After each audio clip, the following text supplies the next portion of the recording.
Salut à tous et bienvenue sur cette nouvelle vidéo où aujourd'hui je vous emmène sur la modélisation de la dynamique de l'activité professionnelle. Vous allez le voir sur le diapo, on va essayer de comparer des enseignants plutôt débutants et des enseignants plutôt chevronnés. Et on va réussir à démontrer que leur activité professionnelle, c'est-à-dire leur disposition à agir, est totalement différente suivant la source du problème. Et c'est ça qui va être intéressant à retenir, car dans vos blocs argumentaires, vous allez pouvoir montrer la dichotomie entre non pas un enseignant lambda, mais plusieurs types d'enseignants, avec des enseignants qui sont plutôt en difficulté ou plutôt débutants, et des enseignants qui sont chevronnés, qui arrivent à répondre à une certaine source de problème. On se retrouve tout de suite sur le diaporama pour répondre à tout ça. L'étude de l'UCRIA a permis de modéliser la dynamique de l'activité professionnelle en classe et hors classe d'une dizaine de néo-titulaires de plusieurs disciplines d'enseignement exerçant dans un collège ambition réussite. Donc c'est les collèges rares. Ceux-ci ont évoqué durant l'année scolaire 4 sources principales de perturbation, de déstabilisation de leur activité professionnelle à l'origine d'un surcroît de fatigue et de doutes identitaires. Petit a, l'agitation des élèves, nécessitant un surinvestissement pour prendre ou reprendre le contrôle de leur classe. Petit b, l'implication, notamment dans de multiples projets scolaires transdisciplinaires se développant de manière caractéristique dans les établissements rares et générant un surinvestissement au sein de l'établissement, mais aussi la perte des repères à peine construits avec leur propre classe. Petit c, le rôle ambivalent du collectif d'enseignants très jeunes, parfois vecteur d'intégration professionnelle, parfois vecteur de conflits identitaires et de fuite. Et enfin, petit d, le désagrément persistant pour les provinciaux d'une installation précaire dans un contexte urbain peu familier. Le surmenage, la sensation d'usure ont conduit la majorité des enseignants observés à pondérer en cours d'année scolaire leur implication dans de multiples projets. La diminution de leur exigence éducative et leur attitude de protection de soi sont apparus comme les signes d'une usure professionnelle passagère en fin d'année scolaire. Parmi l'ensemble des contraintes régulièrement évoquées par les néo-titulaires, la gestion de classe, en particulier la discipline et la mise au travail des élèves, apparaît comme une des principales difficultés professionnelles. Un tiers d'entre eux estiment que la composante essentielle de leur métier est moins de transmettre des savoirs que de faire de la discipline.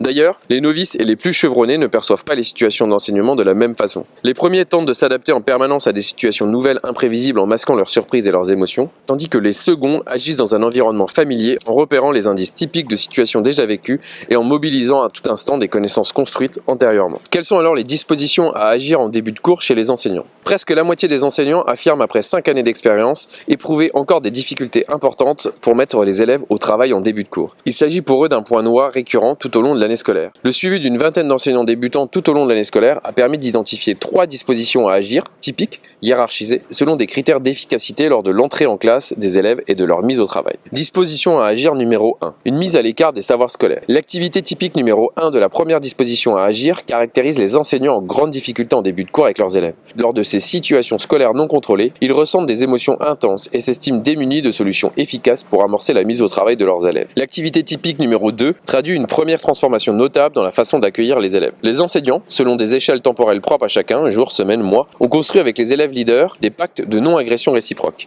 Des règles de vie de groupe sont respectées, l'ambiance de classe y est plus sereine, mais le scénario de début de cours est encore incertain. Les enseignants reconnaissent leur incapacité à provoquer de leur propre chef la mise au travail. Ce qui peut, dans certains cas extrêmes, durer toute l'heure. Les élèves experts de ces situations d'attente, de ces transitions aux contours mal définis, multiplient les activités parallèles pour retarder la mise au travail. Les enseignants tentent alors en début de cours de réduire le chahut. C'est une activité typique numéro 1, ou de contrôler par le dialogue les élèves les plus difficiles. Activité typique numéro 2, sans trouver de solution pour les mettre au travail plus rapidement. D'ailleurs, c'est pour cela qu'à la fin de la vidéo, on trouvera des solutions pour leur permettre à ces enseignants de contourner ces difficultés. Disposition à agir numéro 2, des savoirs scolaires détournés à des fins d'économie personnelle. La deuxième disposition à agir s'échafaude de manière empirique par essai et erreur en réaction aux premières expériences de classe douloureuses. Les enseignants coupent court à toute négociation et déploient des stratégies parfois brutales d'entrée en classe. Les débutants n'ont pas forcément pris conscience de manière explicite que l'ordre en classe peut être la conséquence du travail des élèves et non l'inverse. Mais ils adoptent intuitivement ce qui marche. Retenez bien cette dernière phrase. L'ordre en classe est la conséquence du travail et non l'inverse. C'est le travail qui va créer une stimulation favorable à l'apprentissage et non la demande du silence. La référence à l'activité d'enseignants plus expérimentés en milieu difficile est-elle efficace ? Certains de ces enseignants plus expérimentés ont développé au fil des années des dispositions à agir très efficaces, dont l'analyse peut enrichir l'horizon expérientiel des enseignants novices en formation. Ces enseignants parviennent à créer des ambiances de classe extrêmement calmes, seulement par des regards prolongés pendant de longues secondes, des expressions théâtralisées avec des prises de parole minimales. Deuxièmement, ces enseignants plus expérimentés jouent avec subtilité sur les rapports de force entre les individus et le groupe classe en tentant de provoquer, parfois de manière très calme, parfois de manière cinglante, des sentiments de culpabilité chez l'élève réprimandé pour qu'il comprenne qu'il perturbe, pénalise, non pas l'enseignant mais le travail des autres élèves.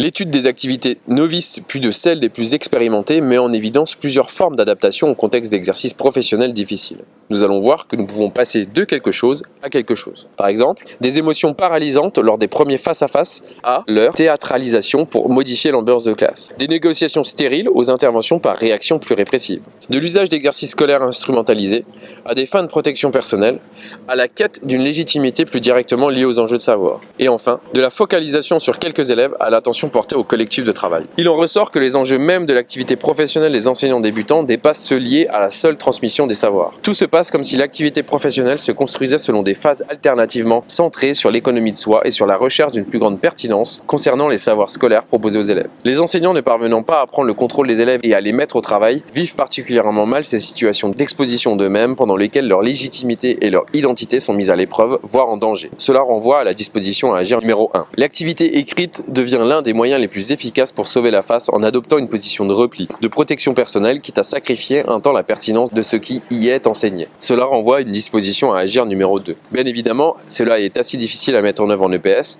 mais pourtant fortement présente dans les années 80. La question de l'efficacité du travail des enseignants prend alors un double sens. Celui lié aux apprentissages de leurs élèves, mais aussi et surtout celui lié à leur propre capacité à s'économiser, à inscrire leur investissement dans la durée d'au moins une année scolaire. Si les débutants dépensent une énergie considérable dans l'énonciation de remarques individuelles sans fin ou au mieux avec une portée limitée à quelques élèves, les enseignants plus chevronnés parviennent à interpeller l'ensemble des élèves en mobilisant des principes éthiques dans leur prise de parole. Par exemple, respect d'autrui, exigence réciproque, équité des sanctions, justice entre élèves, etc. Qui ont donc des effets indéniables sur la dynamique collective de la classe. En ce sens, les résultats recoupent ceux de l'UCRIA, écrit en 2009, qui a montré que des enseignants très expérimentés mobilisent des connaissances pour créer des ambiances de classe extrêmement calmes, seulement par des regards prolongés pendant de longues secondes. Des expressions théâtralisées avec des prises de parole minimales. Le silence permet souvent, en dégageant un espace à la lisibilité de la parole, de mieux se focaliser, en tant qu'auditeur, sur les dimensions non verbales de celle-ci, tout aussi fondamentales, voire davantage informationnelles.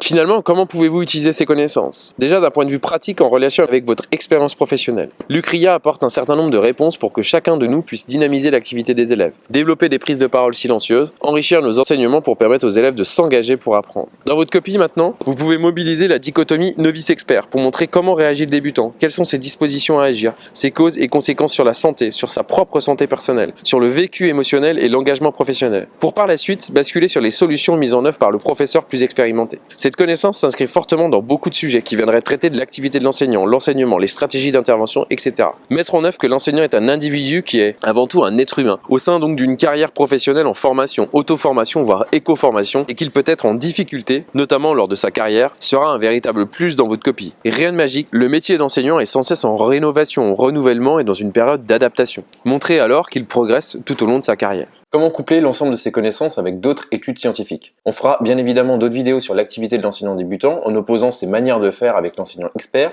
mais en attendant, vous pouvez mobiliser les travaux de Maurice écrits en 2006. Les premiers résultats de l'étude de Maurice concernent l'anticipation du niveau de difficulté des tâches proposées aux élèves. L'observation des enseignants débutants révèle qu'ils ne parviennent pas toujours à anticiper le niveau des tâches. Or, c'est essentiel vis-à-vis du bon déroulement futur de leur classe. En effet, le niveau de difficulté d'une tâche semble participer au bon déroulement de la classe en mobilisant plus ou moins longtemps les élèves. Une tâche trop facile ou trop difficile démobilise rapidement les élèves. Il faut alors, dans l'urgence, improviser quelque chose d'autre à proposer avec le risque de perdre le contrôle de la classe. Indirectement, le niveau de difficulté d'une tâche limite ou amplifie les problèmes de discipline. Les enseignants débutants seront donc probablement très vite contraints à développer des habiletés adaptées à ce phénomène commun à toutes les classes. Voilà, cette vidéo se termine. Comme d'habitude, on est à votre disposition, soit sur le groupe Facebook, soit directement sur notre site internet. A bientôt sur concoursEPS.fr.